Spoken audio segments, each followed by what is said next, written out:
या ऐतिहासिक सोहळ्याचं दर्शनानिमित्त संत श्री सेवालाल महाराजांचे दर्शन घडावं हा उदात्त हेतू उराशी बाळगून किनवट माहूर मतदारसंघातून 50,000 पर्यंत जात भेद न करता समाज बांधवांना घेऊन जाणार आहेत।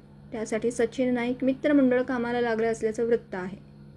दरवर्षीप्रमाणे याही वर्षी सचिन नाईक मित्रमंडळाच्या वतीने ही परंपरा चालू ठेवली असून महाराष्ट्र राज्याचे मृद व जलसंधारण मंत्री नामदार संजय राठोड हे या सोहळ्याचे निमंत्रक असून त्यांच्याच नेतृत्वात बंजारा समाजाचे श्रद्धास्थान असलेल्या पोहरागडचा हजारो करोडो रुपये खर्च करून विकास केला आहे आणि भारताचे पंतप्रधान नरेंद्र मोदी हे पहिल्यांदाच येत असल्यामुळे सदर सोहळ्याला विशेष महत्त्व प्राप्त झाले।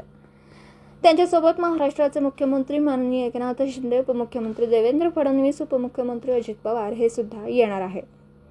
सदर संपन्न होत असलेल्या नंगारा म्युझियम लोकार्पण सोहळ्याला बंजारा समाज बांधवांनी डफडा वाजत गाजत उपस्थित राहण्याचं आवाहन गोर बंजार राज्य जिल्हा व तालुका समन्वय समितीद्वारे जाहीर आवाहन करण्यात आलं। नवरात्रोत्सवाच्या शुभ पर्वावर होत असलेल्या ऐतिहासिक सोहळ्याला व संत श्री सेवालाल महाराजांच्या दर्शनाला सर्व समाज बांधवांनी येण्याची तयारी दर्शवावी अशी विनंती सचिन नाईक मित्रमंडळाचे नेते सचिन नाईक यांनी केली आहे।